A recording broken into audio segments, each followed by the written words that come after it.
Sports Professor Rick Horrow inside the $2.6 trillion business of sports, and we're on the record after the United States Conference of Mayors winter leadership meeting that I was lucky enough to preside over as part of a public-private partnership lecture on how public facilities and private facilities mesh, not just stadiums and arenas, performing arts, convention centers, and while we're at it, airports, other infrastructure, all geared to COVID recovery. 100 years ago, Spanish flu recovery caused public money for the Orange Bowl and other stadiums across America. This is bigger. Pre-COVID, about $7 to $9 billion of money in the pipeline. Now, $30 billion. Chicago, Buffalo, San Antonio, other cities. Denver beginning their new stadium for Burnham Park in 2031. All because of enlightened political leadership. In an ongoing series with the mayors around the country, we start with the 46th mayor of Denver, elected in 2023, a school teacher by trade, started in the Mississippi Delta, became principal in schools around the Denver area, then was appointed as a special advisor for education by President Obama, and clearly on the mayoral doing things track. In only 2 years, he's done a number of issues for climate, homelessness, and the like. Was in the Senate, was involved in community activities. Most important, he is now the chief driving political force for the new stadium in 2031, $2 billion facility, the Walton family, land committed, tax increment financing committed, a dome. Super Bowls, Final Fours, religious revivals, all part of the rotation, college football playoff. Clearly, he is an advocate of sports and big business. Shout out to Empower. He talks about them as a major corporate partner. The naming rights deal for now and in the future. Couldn't do it without a public-private partnership. Major corporate support. You want to hear more about how these facilities are done? Here's Mike Johnston. Thank you very much for being here, Mayor. I really appreciate it. I'm delighted to be here. Thanks for having me. Very cool. So we will talk about your background. A high school English teacher in the Mississippi Delta. Talk about that for a minute. Yeah, that was my first job out of college, was as a teacher in Mississippi. I'm a fourth generation teacher. Teachers changed my life. I felt like that was a great way to try to give something back. I taught English, coached a bunch of sports, coached track and field, coached soccer. I was a college soccer player, yet I managed to start 9 ineligible players in my first game as coach. So I had some work to do on becoming a great coach, but I love it. So you prep the rules when it's appropriate, right? Very well done. It's a little bit of innovation and entrepreneurship. Innovation. Yeah, that's what they call it. So I love teaching. I came home and I was a school principal for about 6 years, and that was what first got me into politics. Was I had a lot of students who were undocumented immigrants who wanted to go to college and couldn't in Colorado. Well, but also the 3 Denver schools, the principal, and you missed as far as the educational career, the senior educational advisor under President Obama. So that was a big deal. I love the chance to work for the former president, a leader of real courage. I think sometimes I find people who've been athletes when they live in the public life are more risk tolerant because they know what it means to take shots and miss some of them, but you got to keep shooting. Well, it's good that you're in a position of where you are because you can appreciate the day-to-day agita that is public-private partnerships as well. That is true. So it's 2009, we're fast forward, and you're the Senate, and the Colorado Dream Act, the Gary Community Ventures, all of that is key to homelessness, affordability, all of those issues which are very important to you, but very important to the community. Yeah, I first entered politics from being a school principal to focus on trying to help my kids get access to going to college. That was our version of the DREAM Act. After I left the Senate, I worked for a couple of years running a foundation, a venture philanthropy organization we call Gary Ventures, which is focused on how to use nonprofits and for-profits and policy change all to deliver better outcomes for people. A lot of our work was focused on affordable housing and homelessness, and that was what got me into, we led a statewide ballot measure to create a first stable funding source for affordable housing and homelessness statewide. And I realized a lot of those dollars would go to cities, and it would rely on mayors to be able to see if we could actually deliver those results. And so that was why I ran for mayor. And so 46th mayor, July 17, 2023. Did you ever find anybody that voted against you? I think sometimes when I'm at a parade, they'll yell at me from the sidelines if they're mad about something. But no, I find you get a lot of feedback as mayor because you're in the grocery store, you're dropping your kid off at school, and people always say, "Hey, I got an idea for you." Has being mayor exceeded or disappointed your expectations? Oh, I sometimes I'll be in the grocery store and someone will come and give me a hug and say, "Oh my gosh, your job is so hard." And I say, "I actually love this job every day. It's the most fun I've ever had. It's the most rewarding work you can do, the most high impact work you can do. So it's crazy, but it's fantastic." Are you term limited?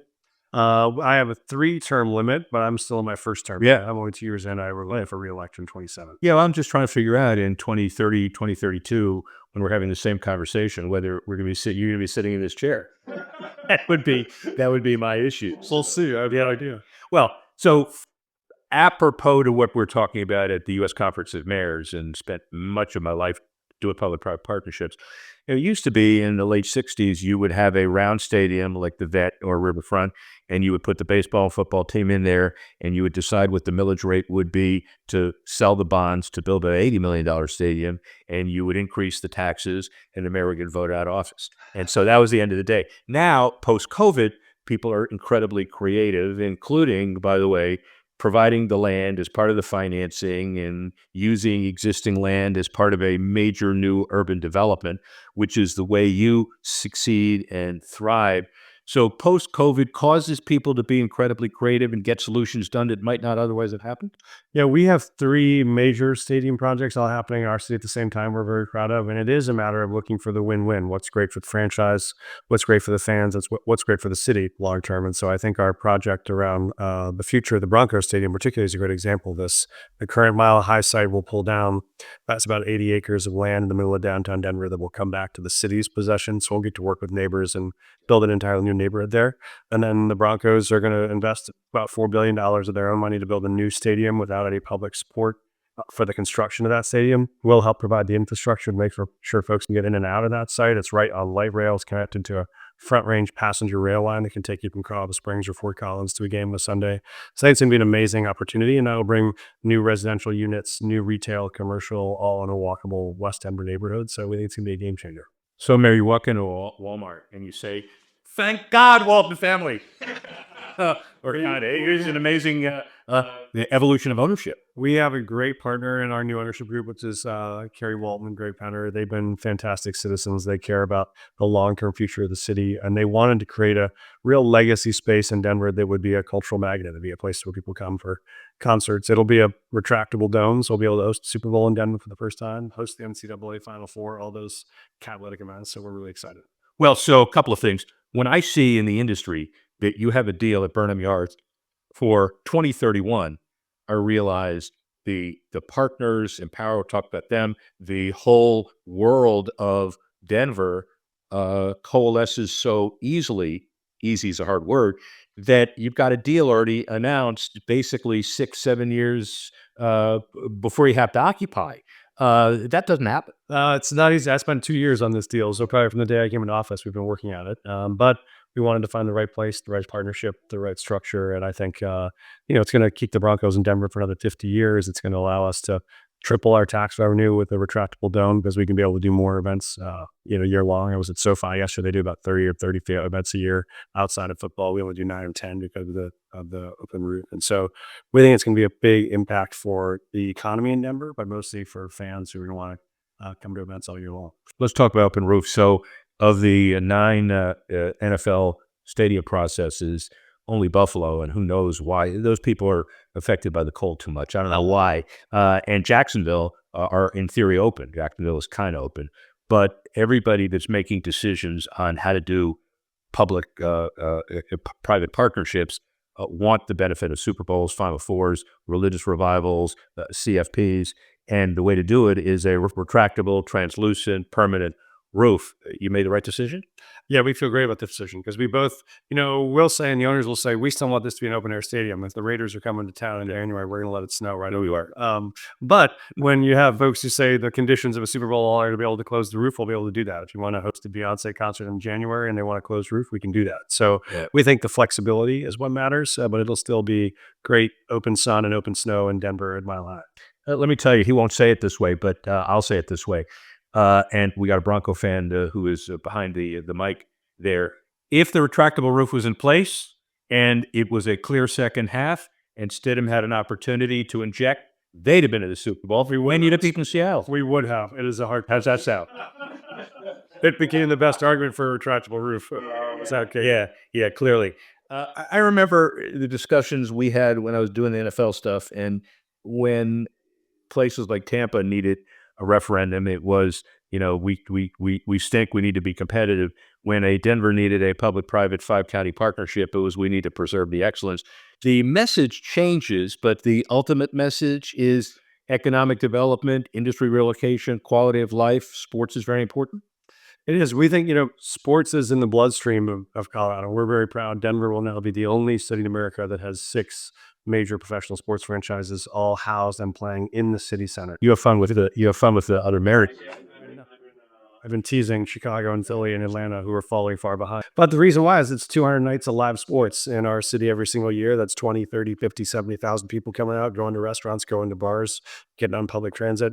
And in more and more of these places, what we're doing is moving away from the era of a venue being, a stadium with 60 acres of parking lots around them. Now we'll all have entertainment districts that will have restaurants, they'll have residential, they'll have commercial, and they'll have public transit, which makes it easier to do that. So we think those make them real win-wins to build complete neighborhoods in our city, and we love that part of it. Well, so as far as the adjacent development process, we know that that 62% of all of the big 5 venue new facilities have them at their core. Frankly, I don't know why the 38% other don't do it, other reasons, but that is an important, necessary component of this entire process, correct? It's critical for us. I mean, if you look at over the last 20 years, I think 15 of the 32 NFL teams have left their cities, right? The 49ers don't play in San Francisco anymore. The Patriots have never really. Oh, they didn't play in Santa Clara. Oh, well, that's just Cowboys don't play in Dallas. Bears might play in Chicago. For us, it really matters to keep that team with a sense of place and a sense of connection to the city. And so that was, I think, one of the things my now past dad will be the most proud of me about is that we made sure the Broncos stayed in Denver for the next 50 years. But more importantly, we extended the Avs for another 25 years, Nuggets for another 25 years. That's 100 seasons of major professional sports in the city and county of Denver. That will change the city's future. Process-wise, corporate partnership, I know Ball relative to Anschutz relative to that facility, but talk about Empower. I have a personal stake in knowing how creative they are in the area of protecting wealth and franchise value of wealth. Good corporate partner and obviously a commitment to the Broncos going forward too. That helps in your discussions? They've been a great partner. What we love about them is they were also the ones that pioneered the partnership to say a whole lot of the folks in the city wanted to keep the Mile High name, and our ability to say it is Empower Field at Mile High Stadium. We both have a great corporate partner, and we also have a long-running civic brand. Those are both important to us. I think it's one of the few, knowing more than I probably should about naming rights, it's one of the few naming deals that have survived the dual moniker. Yeah. Many of the naming deals not only have the one name, but they are not affiliated with the city, and they change every 4 years, so you really don't know who it is. You've got some long-term sustainability. We do, and that's been key for us because I think that if people want it to feel as stable as the team itself, not like something that's going to change like a pair of underwear every couple of days. Yeah, there's an analogy for it. So let's talk about youth sports as well. So important, especially with your educational background.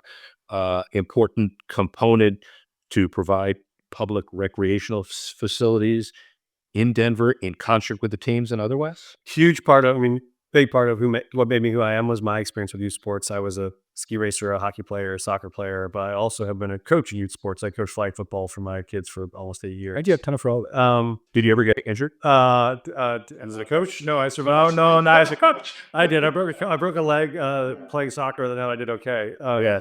But one of my little known claims to fame is I gave Brian Griese his coaching start, the San Francisco 49ers quarterbacks coach who took Brock Purdy from Mr. Irrelevant. He was my assistant coach in flag football. So I didn't let him run the offense. He didn't seem qualified. I did them as my defensive coordinator. So I had to be his reference check when he got the job with Kyle Shanahan. Ladies and gentlemen, you know I'm going to check his credibility. Bob Griese in Miami is a really good buddy. Is he really? Check this out. Yeah, that's great. Brian and I are great friends, so we're going to have a hard time. We're going to figure this one out. We're testing credibility. Be back to you in a couple of weeks on that answer. I'll send you the photo of our lineup with I want to see it.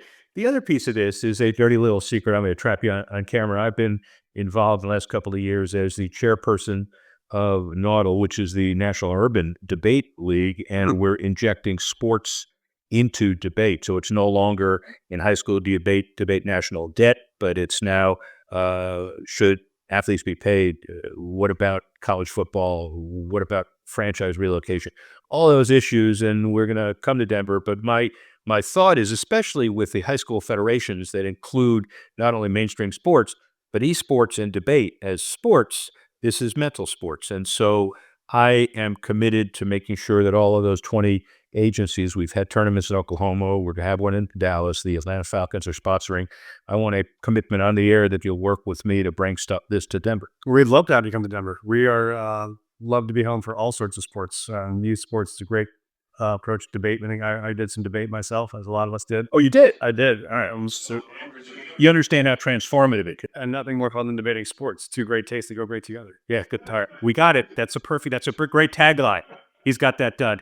Any advice for mayors and people in other communities that have the ability to get this stuff done on how to proceed to get it done? Yeah, I mean, I joke, we've worked very hard. We have reduced violent crime more than any city in the country in the last year in Denver. We reduced homelessness more than any city in American history. But I'll often say, I think these Broncos Stadium deal, our women's soccer franchise, the Summit, the extension of the Avs and Nuggets, those may be the most important lasting impact I ever have in the city, because what they do is they create moments of joy for the next 50 years. There are going to be parents taking their kids and grandkids to a game on a Sunday in 2045, having no idea how hard we work to do that. But it does create the spaces that make you love the city to live in, and that's what we think matters the most. Well, and especially post-COVID, it is interesting, and we'll end on this, that in the 110 years ago, Orange Bowl and a few other facilities were publicly funded as a quick recovery response to the Spanish flu. Now we've got 100 years later, and everybody sees the new Roaring Twenties. Denver and other communities are good examples of how the Roaring Twenties could be enhanced by an elected mayor that can put all this together and get things moving quickly. We are definitely going to be roaring. We got big things to build and big fun to have. So yeah, Denver will be the place to see the best concerts in the country as you come to Red Rocks or you come to one of our stadiums, but also the best place for sports. And we think that's great for the folks that live here and great for folks that want to visit. Well, Mike Johnston, you can gather right now, Mayor Johnston, you can gather right now that I'm coming. I'm playing golf with you. Empower is going to be big on the agenda. I'm going to help you as much as I can on these facilities, and it's wonderful to have you in this world leading this effort. Thank you very much. Thanks for having me. It was an honor to be with you. Sports Professor Rick Caro, speak with you soon.